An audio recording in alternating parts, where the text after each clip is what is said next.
The 2026 federal budget confirms a narrowing deficit of $23.8 billion, largely fueled by a $27 billion windfall from iron ore, coal, and gold. This capital isn't being used for stimulus. Instead, the government is pivoting towards a fourth economy, a model built for a landscape of supply-side shocks and geopolitical volatility that requires national resilience over consumption. For the Bank of Mom and Dad, this means the era of a handshake deal has reached a dead end. In an environment defined by aggressive revenue repair and AI-driven surveillance, the price of financial informality has become a structural risk to your capital. This chart maps the 2026 budget reality. The horizontal axis is documentation. The vertical is wealth preservation. Traditionally, informal support sat comfortably in the top left corner. New integrity rules now force informal strategies straight down into the wealth destruction zone. Two groups are most exposed to this drop: property investors navigating new tax math, and family lenders trying to help the next generation clear serviceability hurdles. Protecting your wealth requires matching your specific financial scenario to the new legal and documentation standards. For property investors, the first major hurdle is the abolition of negative gearing for all new investments in established residential properties.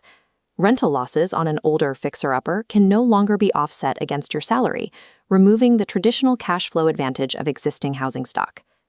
If you look at this flowchart, you'll see the exception. Interest deductibility remains fully intact for new builds. Tax breaks are now strictly reserved for investors who contribute directly to the housing supply pipeline. This shift is accompanied by the return of capital gains tax indexation, which replaces the 50% discount model used for the last 2 decades. This matrix shows the new math.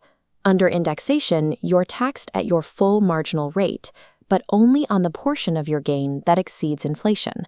While this protects investors during high inflation cycles, it removes the speculative free ride of the previous low inflation era. To remain profitable, investors must now pivot towards assets that deliver genuine real growth or contribute to new housing stock. For parents helping children buy their first home, the challenge is now the APRA macroprudential ceiling, which limits bank lending for borrowers with high debt-to-income ratios. As this shows, handing a child a $200,000 gift for a deposit without formal paperwork fails to clear the bank's serviceability hurdle. It leads directly to an APRA rejection. However, graduates now benefit from a shift to marginal repayments for HECS-HELP debt. Compulsory repayments are now only calculated on the portion of income above $67,000. This lower repayment improves a graduate's monthly take-home pay. When parental help is structured as a formal loan, the bank can verify the capital and use that improved cash flow to approve the mortgage. Parental generosity only bridges the property gap if it is mechanically structured to reset the bank's serviceability clock. A common strategy in 2026 involves parents funding an extension on their child's land. This often triggers what is known as the fixture fallacy. Legally, anything attached to the land belongs to the landowner. Without a formal agreement, your contribution is converted into your child's equity the moment the renovation is complete. This leaves you exposed to a divorce settlement. If the child separates, the family court views that extension as a marital asset to be split. At the same time, the ATO is deploying its AI-powered lifestyle data matching program to bridge the gap between what people declare and what the tax office knows. The AI scans this data table for triggers: bank transfers, $65,000 vehicles, and all cryptocurrency activity are monitored to identify unexplained wealth. If you take undocumented loans from a private company, the Division 7A benchmark interest rate of 8.37% applies. The ATO will tax those amounts as unfranked dividends. Without a written agreement, a family wealth transfer becomes a high-priority target for tax reclassification or seizure by the family court. Navigating the fourth economy requires radical formalization. Handshake deals cannot withstand the current regulatory environment. This applies to estate planning as well. Under the Hodgepot rule, informal deposits create massive sibling inheritance disputes that can lead to years of litigation.